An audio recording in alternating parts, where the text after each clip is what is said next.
Hey guys, welcome back to the channel. This is Cade, joined by Andrew, and today we're going to be reviewing a favorite from my childhood, and that is Scooby-Doo Meets the Boo Brothers from 1987. Andrew, I know what my relationship is with this movie, but I'm curious about yours. Was this ever one of your favorite Scooby-Doo movies growing up, or had you ever seen it when you were a kid? I must have at some point because I watched a ton of Boomerang growing up, and Scooby-Doo was like one of the most consistently televised things on that channel. So I must have seen this at some point, but it had been so long that we just decided we'd have to rewatch it together for the sake of this review. And now that I have, and I'm older and I judge things differently, I would say this is an all right Scooby-Doo movie. It's not anywhere near the top of the heap, but it's certainly not bad either. Yeah, and I gotta tell you, Andrew, growing up, this was always one of my favorite Scooby-Doo movies. I remember I had the VHS tape for this movie, which makes me feel so old, and I would rewatch this with my dad all the time when I was younger. And we did the same thing with a lot of great ones like Zombie Island and The Witch's Ghost, which we also had on VHS. It's definitely a movie that I have a lot of nostalgia for, and it's also one of the first Scooby-Doo properties that I ever experienced, along with the original Scooby-Doo Where Are You show from the 60s. But after our recent rewatch and prep for this review, the one thing that I had on my mind was, does this movie still hold up for me? Or, are there things that I ignored when I was a kid? Well, let's talk about it. Starting off with our pros, the first thing I want to talk about is the plot of this movie. And admittedly, I do have my issues with this, but we'll get into that later. But talking about the things that I do like about the plot, I actually really do enjoy the treasure hunting narrative that this movie features for the main storyline. I like seeing Scooby and Shaggy and Scrappy searching for all these different jewels scattered across the Beauregard plantation. They get to solve all these riddles until it eventually leads them to the family fortune. I think part of what I enjoy is all the puzzle solving elements, as well as seeing them evade all these different traps and discovering all these passages. It's a story that I've always found fun, especially for a Scooby-Doo movie. I agree. And I also like the fact that it's a legit scavenger hunt with a legit climax at the end. It's not like the plot of other Scooby-Doo movies where, oh, there's a treasure buried, but this was all a trap to get you here. Yeah, overall, it's a pretty fun kids movie oriented plot, which is what Scooby-Doo does really well. And it still incorporates some mystery elements, which is exactly what you want from a Scooby-Doo story. Some may say too many mystery elements, but we'll get to that. Yeah, we'll get to that eventually. But another part of the story that I also enjoy is seeing Scooby and Shaggy have to use their brains and see them solve things. And what I mean by this is usually when you see them with the rest of the Mystery Inc. gang, Fred, Daphne, and Velma, who aren't present in the story, they're usually the ones who put the pieces of the mystery together. So while I do prefer seeing Scooby and Shaggy solving the mysteries with the rest of the gang, I do like seeing the two of them have to use their brains and figure things out themselves because usually they kind of just stumble into certain clues by accident. So it's fun to see them figure this out together along with Scrappy. So it's an element of the story that I think works well. Yeah, and I'd like to add that it's not a complete 180 of their characters either. Yes, Scooby and Shaggy sort of use their heads a little more and, work with Scrappy to work out the clues and find the next clue and eventually find the treasure at the end. But there's still the complete lovable goofball cowards in it too. Like the second things get sticky at the beginning of the movie, they're immediately trying to hightail it out of there just to discover their car is slowly sinking into this abyss, which is a way funnier visual than it has any rights to be. Yeah, I totally agree.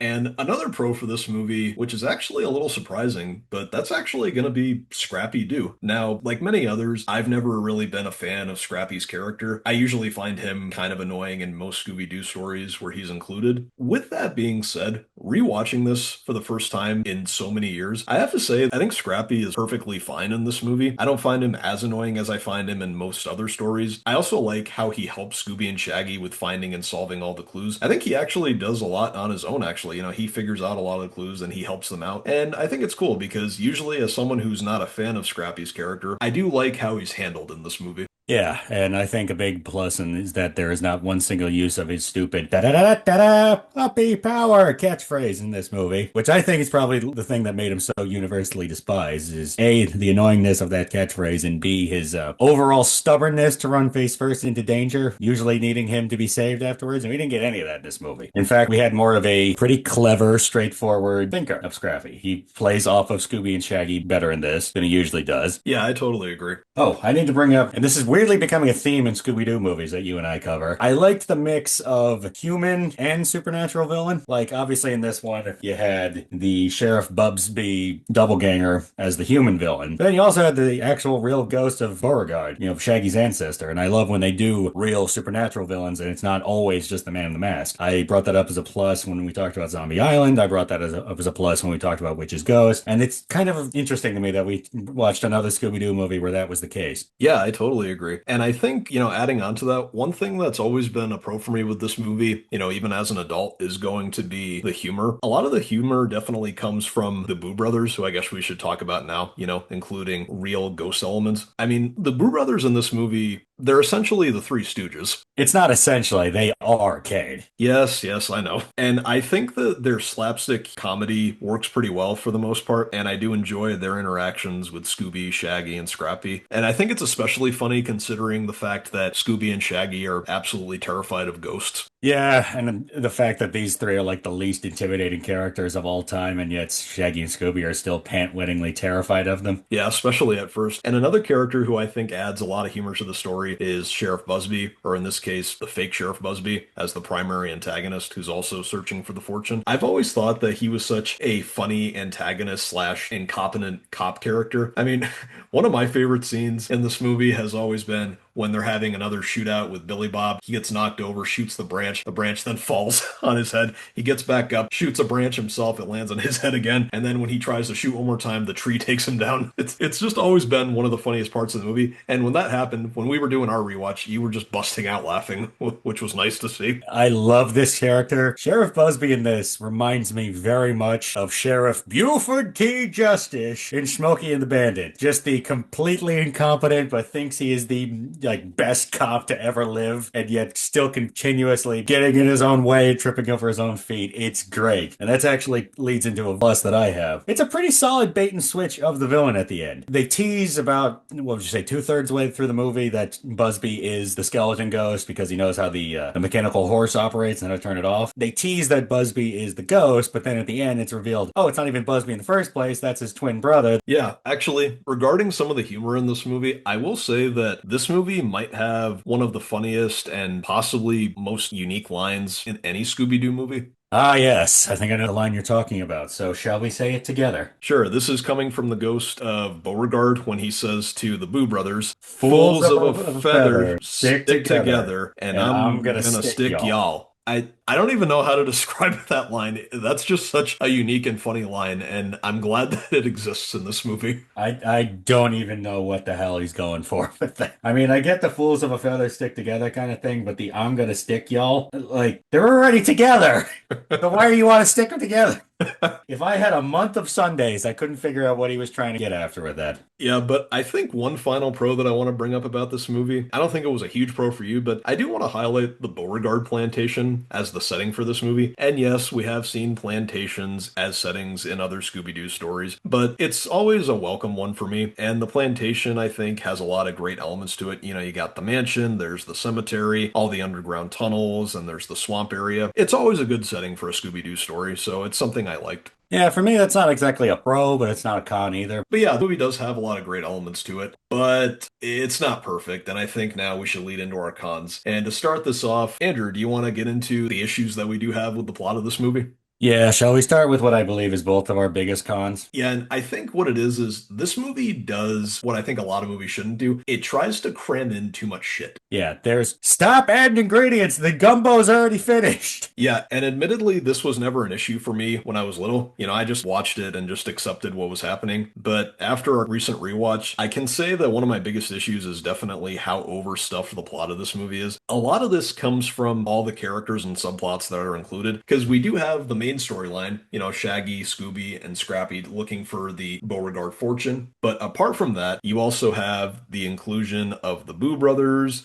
You have the fake Sheriff Busby, who's also looking for the treasure and masquerading as the skeleton. You got Farquaad, the family butler, who also wants the fortune. You got the ghost of Uncle Beauregard, the Scroggins siblings, whose family have this whole feud with the Beauregards. Which they never really go into besides, we've been feuding for what was it, 50 years or something like that? Yeah, it definitely, and it never really gets resolved, and it never has much of a satisfying conclusion, which we'll talk about in a minute. And you also got the escaped circus ape who's kind of just wandering around the plantation. He just kind of stumbles onto it, and he just becomes another obstacle for the gang. You even got a bear that becomes a problem at one point in the story for them. Hell, you even have a scene where the Boo Brothers invite all their cousins over to the mansion, and they have this whole party of ghosts going on. I mean, this movie just throws everything that it can at the screen. Yeah, because what is that? Eight different plot threads you just mentioned? And honestly, how many of them actually impact the story? Obviously, Scooby, Shaggy, and Scrappy. Busby, I would say. And I can kind of understand the inclusion of the Ghost of Beauregard. I'll give you Beauregard and I'll give you, would you say Farquaad? Yeah, I would say Farquaad because considering how he also wants the fortune, I can kind of understand that. But getting into some of the other elements, I mean, the Boo Brothers, I think is fine. You know, they are in the title of the movie and they do try to help out with solving the mystery. But the thing is, they don't really do that much in the movie. They're kind of just there for the comedic element. Yeah, they don't really add too much to the plot. I mean, they're funny when they're on screen, but they don't even do their job. I don't even think they capture Beauregard's ghost, if I'm not mistaken. They do not. And there's also some of the other elements we brought up. There's the whole thing with the Scroggins siblings, Billy Bob and his sister Sadie.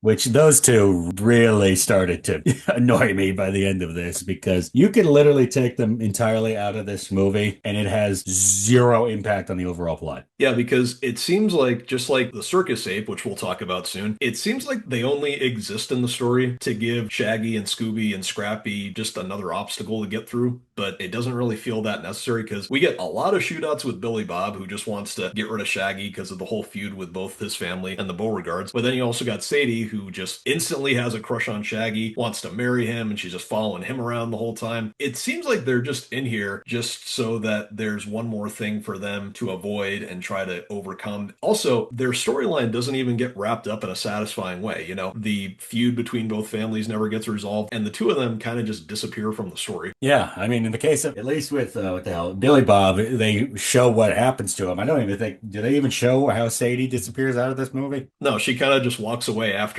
twisting Billy Bob's gun and then he shoots it on himself. Yeah, so again, you literally could completely remove these two from the movie, and I don't think you're missing anything. You might even, and plus you help streamline the plot a little bit because again, the plot's all over the place with this. Yeah, and apart from that, you also have the escaped circus ape. I don't get why this character is in the story. Again, he's kind of just wandering around the plantation for the most part. He just bumps into Scooby and Shaggy a bunch of times. He scares them a bunch of times, or sometimes he gets scared by the skeleton and he just bumps into Billy Bob as he's shooting the place up. And at the end of the movie, his whole subplot gets resolved when he starts riding the mechanical horse. And again, it seems like he's just in the movie just for the sake of being there. Yeah, methinks that the main plot of trying to find the Beauregard treasure with Busby and Forquad wasn't going to make a movie long enough to be considered a movie, so they kind of had to add as much as they possibly could, add as many 80 things into the soup pot as possible, even if it doesn't make a damn lick of sense. Yeah, and I think with that, like you were saying, if you were to take out, the circus ape, if you took out the Scroggins, if they were just removed from the story, nothing would really change. And I think that because of that, as much as I have a lot of nostalgia for this movie,